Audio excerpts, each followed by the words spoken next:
ఉదయకాల ప్రార్థన.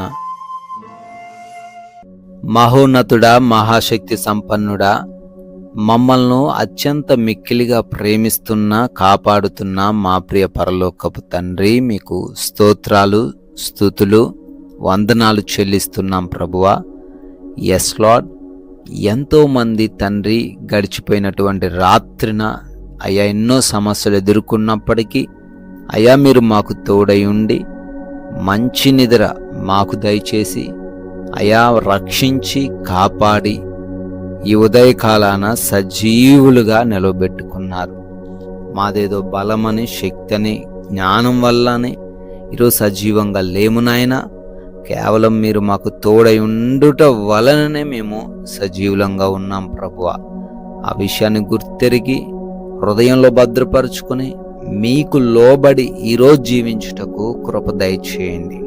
Yes lord, ఉపదేశమును అంగీకరించువాడు జీవ మార్గములో ఉన్నాడు, గద్దింపునకు లోబడని వాడు త్రోవ తప్పును అని సామెతల గ్రంథం 10వ అధ్యాయము 17వ వచనము ద్వారా చాలా సుస్పష్టంగా సెలవిస్తున్నారు. ఎవరైతే మీ వాక్యాన్ని విని వాక్యానుసారంగా జీవిస్తారో, వాక్యాన్ని అవలంబిస్తారో, అంగీకరిస్తారో వారి మార్గము జీవ మార్గంగా ఉంటుంది. ఆ మార్గంలో మరణము ఏమాత్రము ఉండదు. క్షేమముగా వారు సాగగలుగుతారు నాయన. అయా అదే రీతిన గద్దింపునకు లోబడక, వాక్యానికి లోబడక, పెద్దల మాటలకు లోబడక ఈ లోకంలో ఇష్టానుసారంగా జీవిస్తున్న వారు త్రోవ తప్పిపోతారు నాయన. జీవ మార్గం నుంచి మరణ మార్గంలోకి వారు ప్రయాణిస్తూ అయా చివరికి సమస్యలు ఎదుర్కొంటారు. గనుక ఎవరు కూడా త్రోవ తప్పిపోకుండా మీ వాక్యానికి ఈరోజు లోబడి వాక్యానుసారమైన జీవితము ప్రతి ఒక్కరూ కలిగి ఉండే కృప దయచేయండి.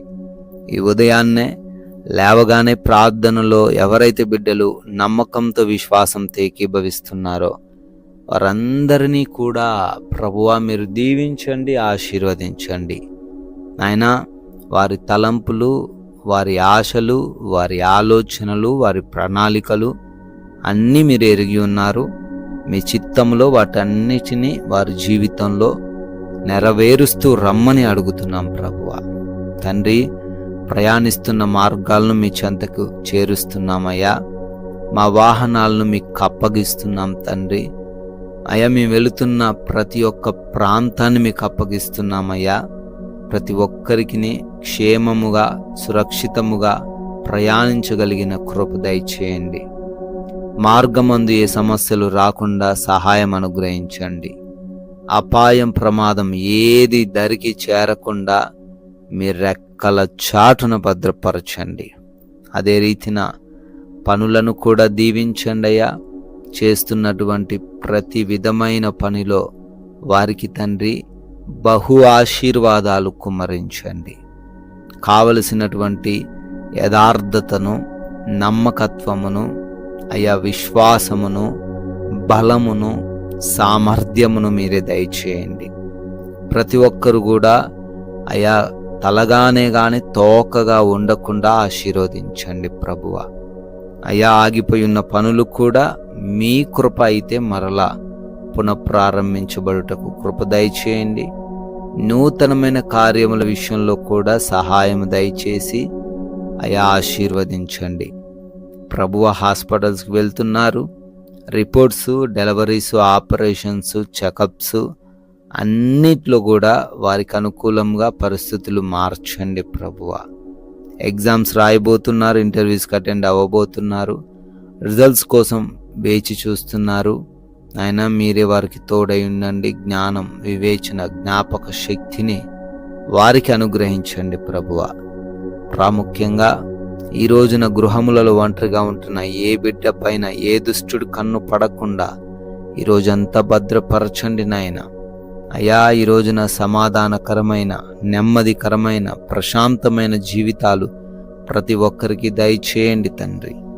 ఎవరు ఎటువంటి లేమి, లోటు, సమస్యలు, బలహీనతలు, కృంగుదలను ఈరోజు చూడకుండా ప్రతి విషయంలో సమృద్ధిని దయచేయండి.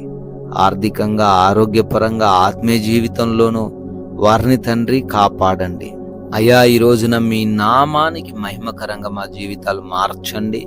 ప్రభువా, మీరు ఇచ్చిన సమయము సద్వినియోగం చేసుకునే హృదయం దయచేయండి.